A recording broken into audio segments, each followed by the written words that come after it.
The following program is presented by Pro Sound and Video.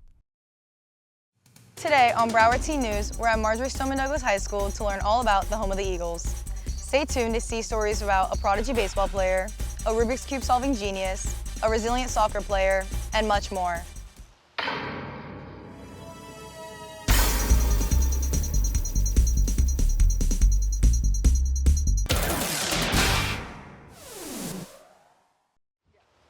Hello and welcome to Broward Teen News, Marjory Stoneman Douglas High School Edition. I'm your host, Nisa Kurt, and today we're going to take a look at some of the amazing things here happening at Douglas. Like our first story, which showcases an impressive Eagle taking the field in baseball.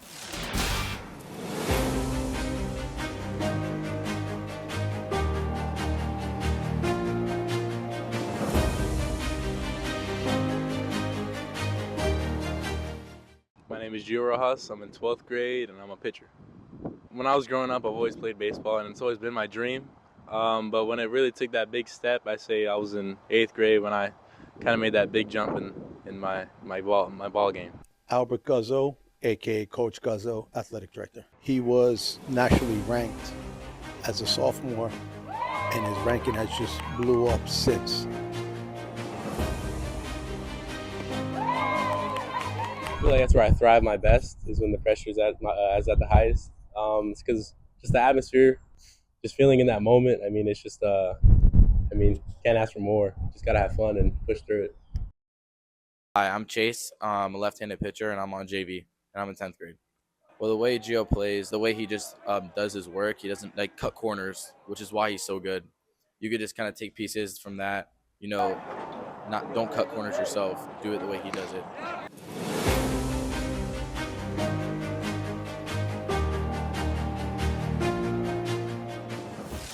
Here at BTN, we have the pleasure of working with other South Florida schools to get our news right from the source.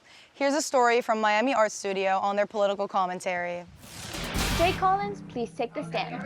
I believe that what Florida really needs is an increase in economic stability, advocating for strengthening Florida and reducing taxes for Floridians. Byron Donalds, take the stand. I believe that what Florida truly needs is to improve public safety and law enforcement. They have a right to feel protected and remain safe in the state of Florida. Let's call in a witness. Now, my statement is, strong leadership isn't just about having one issue. It's about having clear principles that guide every single decision. An ideal leader recognizes that supporting law enforcement and building smart economic policies are not competing goals. They're core responsibilities. Florida reported 92,000 violent crimes and currently ranked 3rd in the nation for gun deaths, while 1,500 law enforcement positions remain empty, straining response times and officer safety. However, some may argue that a governor must focus on one issue at a time, but that mindset ignores the reality. Florida can prioritize both public safety and economic stability, and that's exactly what our new leader needs to tackle.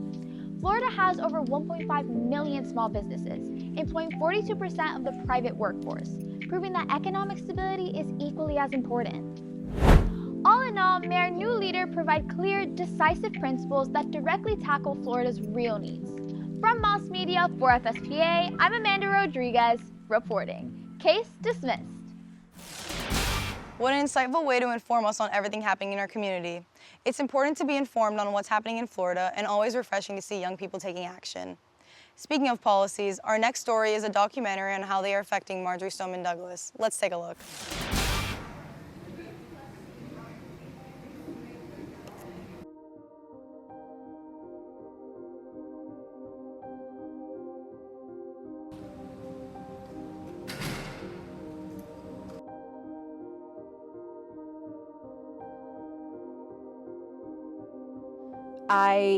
I feel now, and I still do, that I can't just concentrate on the curriculum that I'm trying to teach. It's not even about education at this point, because I feel like I'm always in fight or flight, and deep down inside, I feel like I've got to look over my shoulder. I feel like I'm on high alert, waiting for danger, either in the classroom or outside the classroom. So it really interferes with, it may not show on the outside, but it definitely interferes with my inner thoughts and the way I'm processing before I teach. After hearing about the Parkland shooting, I was still very young, so I didn't completely understand what had happened. As I've grown, I think that I've understood more of what happened. In the last 25 years, there have been 417 school shootings in the United States, and more than 383,000 students have experienced gun violence while at school. It did change my perspective on a lot of things. I never felt unsafe coming to school, especially because of the measures that the school does take to keep us students safe. And they're not always successful, but I do feel like my perspective on coming to school never changed, as I never felt more unsafe because there was a shooting at this school.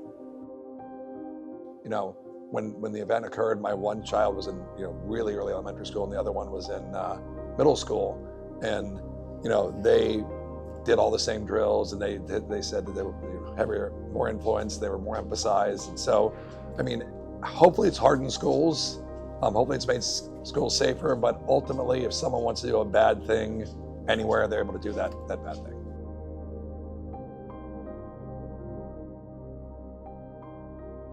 I would wholeheartedly agree that there should be more SRO officers on a school campus at one time in order to have a better reaction time and more recency protection against things. I think that there's also other laws in Florida legislature right now that could help the problem, but that's the main one that I would like to see changed.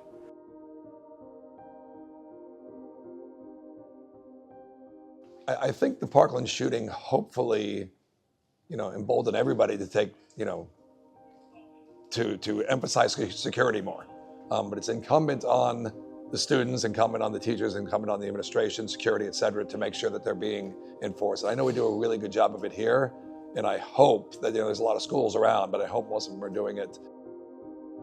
As far as doing my job is concerned, there are so many trainings that teachers had to go through after the shooting about Stop the Bleed and things that are associated with being an emergency responder, that I feel like that's out of my wheelhouse. This is not my comfort zone. I'm a teacher, I'm a mother, I'm a teacher. I could put on a Band-Aid, but to be asked to be an emergency responder and to be responsible for potentially, saving a child's life it's a lot of pressure, and that's not what I signed up for.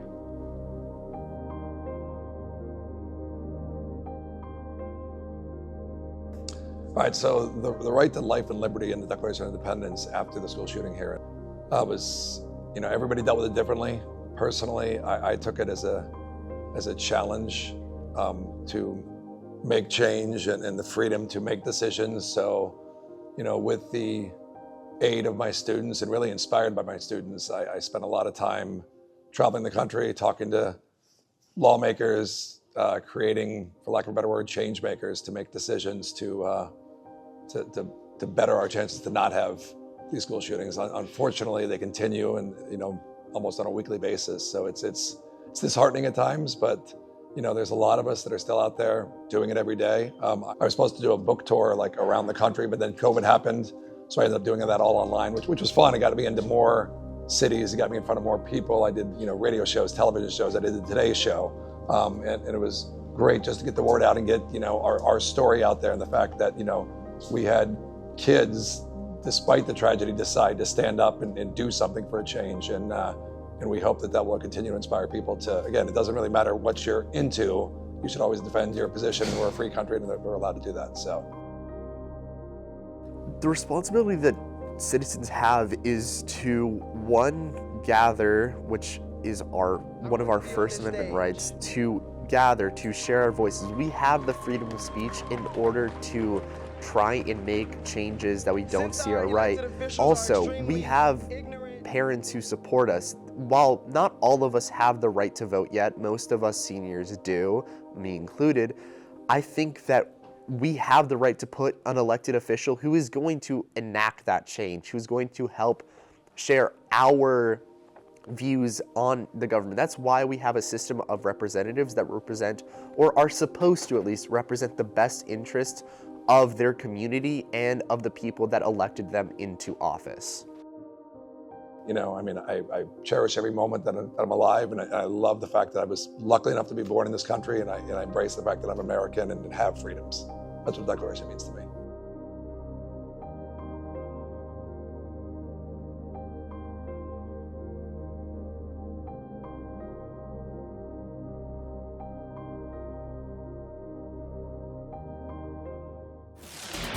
Miami Art Studio recently took a visit to the Everglades. Let's take a look. In a place like this, where there is an open piece of wood. The wonderful state of Florida is known for both its rich ecological landscape and cultural history. Welcome to the Everglades, the spot where these two aspects merge into one, creating an attraction that highlights both Florida's heart and personality. Now, in this sawgrass marsh is why this area is called the Everglades. So as a park ranger, what do you think makes the Everglades so special to Florida? Yeah, what makes the Everglades so special to Florida is how close it is to such a large urban area. They all have the chance to come into an area that is so wild, a place that is home to hundreds of species of animals and thousands of species of plants, really making it such a great and biodiverse place. Well, I just think about, like, I mean, we get to come here now when it's a park and there's, you know, this road that we're standing on, but I can't imagine, you know, the people who actually lived in this area prior to modern times. You know, it's mind-boggling, the extent of it. So the Everglades is not only a natural wonder, but also something of real historical and cultural significance. The Everglades is globally known as a biodiversity hotspot. It really is the lifeblood of South Florida here, and that is true not just for the people who live here, but also for those who visit from anywhere else in the world. Make sure to protect all wildlife in the park. With its efforts to preserve nature's beauty, along with its historic significance, the Everglades is more than just a tourist attraction. It's the heart of Florida. From Moss Media for STN, this has been Max Rodriguez reporting. Now back to Newsroom. Also from Miami Art Studio, we're spotlighting how artists and businesses are being impacted by artificial intelligence. This is a pretty cool picture of me, but it's actually AI. AI is in our phones, apps, and even our cars. But its reach is growing beyond our devices and appearing more every day. While some welcome the change, others are unsure what it means for the future. Sarah Romero, a young digital artist, spreads awareness about AI's effects on art. I think that as an artist, you can't necessarily combat it. You can only just be as original as you can and put like as much love into your work that a robot never could, and then just see how that plays out. Like, hope people see it and like see the humanity in it compared to just like what an AI could do in like 5 seconds. According to a Pew Research Center survey, nearly half of US adults believe AI is more likely to benefit society than cause harm. Some aspects of AI are harmful to the art community, but local businesses are using this tool to their advantage. I run a local business that's a motorcycle shop, and the AI cameras allows me to be able to have peace of mind by not having to constantly monitor my cameras. The AI cameras pick up information for me, and if it needs, it notifies me, and it gives me peace of mind and my customers peace of mind that their motorcycles are safe and sound while they're here under my lock and key. Activity detected. Don't worry, I was just testing out my new cameras. AI is becoming a part of daily life, and the community is split. Some embrace its advantages, while others are reluctant towards its downsides. From Moss Media for STN, I'm Mia Levin reporting. Schools from across the nation are competing at the Student Television Network Convention in Tampa, Florida. Check out this Douglas film that was created in preparation to compete.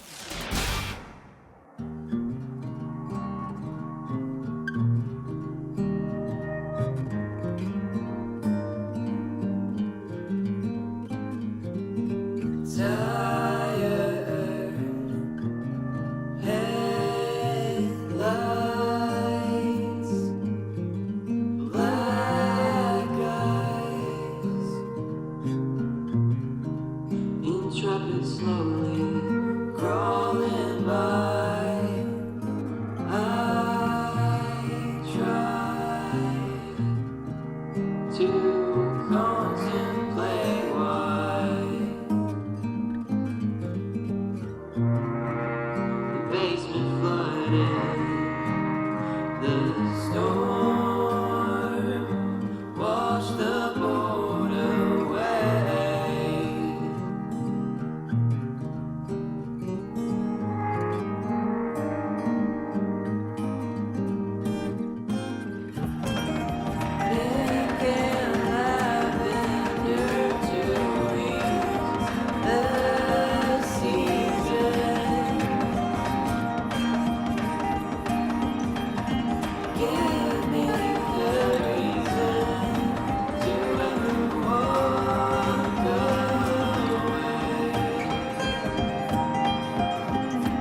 Next up, we're watching a child prodigy's story on his passion for solving Rubik's Cubes.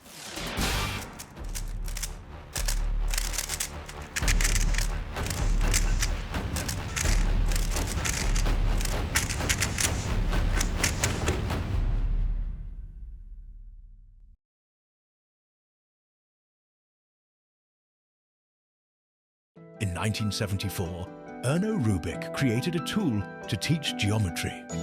By the 1980s, it had exploded into the best-selling toy in history. But back then, the goal was simply to solve it. The internet changed the game. It turned a solitary puzzle into a global, high-speed sport. Today, speed cubing isn't about finding the solution anymore.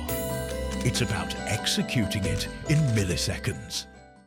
So this is my biggest Rubik's Cube and this is my smallest. I am Emilian Samkovich and I love doing Rubik's Cubes and I compete in Rubik's Cube competitions.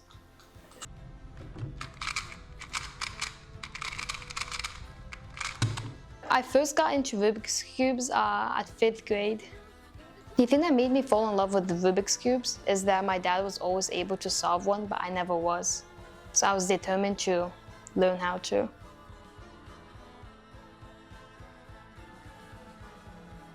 The way I get better at solving Rubik's Cubes faster is practicing and learning new algorithms.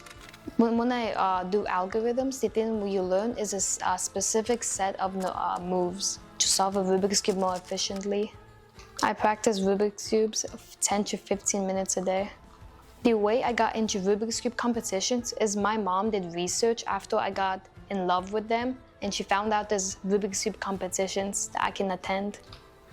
I got into nationals by qualifying at a small event, like in a Miami competition. When I got qualified for nationals, I was impressed because I never got to go to nationals for Rubik's Cubes before. I'm about to do a video in which I solve a Rubik's Cube while riding a bike.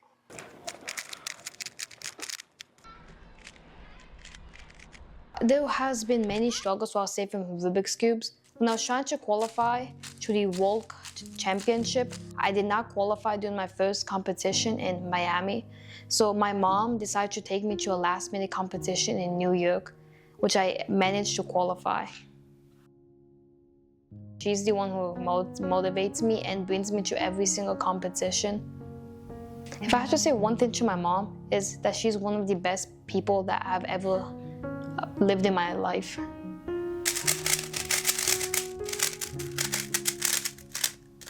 When I didn't qualify, I was sad, but also motivated to get qualified next time. The thing that kept me motivating to practice is to be with friends. They made the practices really fun. Wait.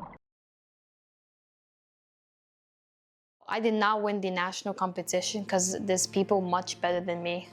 It made me feel okay because I knew they've been doing it for a decade or so it's okay.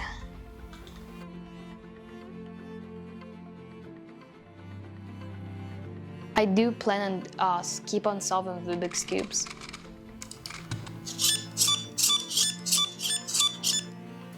If I was going to tell someone to motivate them if they were going to give up, I would say don't give up because there's more things you could do if you become better.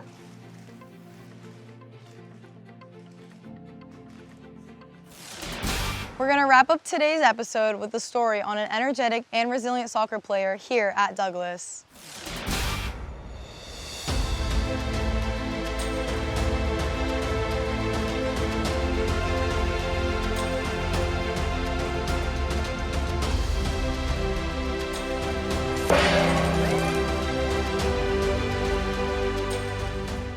My name is Courtney Heymach. I had stage 2A Hodgkin's lymphoma, and I'm a winger and an outside back. This actually kind of showed me how much I loved the sport and how much I wanted to get back when I couldn't play. And the times that I was away from it, I really wanted to be on the field playing with my teammates again. And being out for 4 months kind of just showed me like the love I have for it and kind of just strengthened it. Supportive, resilient, inspiring, heroic, fierce, determined, courageous, confident, caring, brave, athletic. It's so hard to choose just one word to describe Courtney. She is joy and happiness. She is love and life and everything that's good in this world. She is calming and caring and consistent. She does the right thing even when no one is looking. Her friends become her family, and her family are her friends. She is strength and power in such a beautiful way. Courtney is everything you hope for in a child, and the best thing about Courtney is that she's ours. The biggest thing I've learned is that even when like super difficult obstacles come through, you can always beat them no matter what it is. And even when you go through your darkest days, like you can get through them no matter what. You just have to have the right mindset and have the right people around you.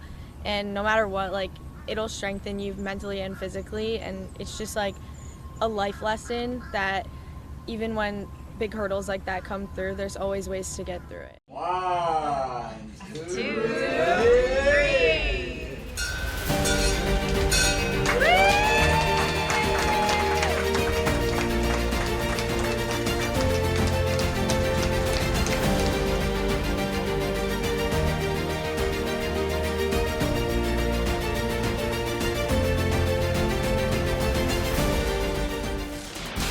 Well, that's all from Marjory Stoneman Douglas. I'm your host, Nisa Kurt, and if you want to see more stories like these, check out our Broward Teen News Facebook page. See you next time.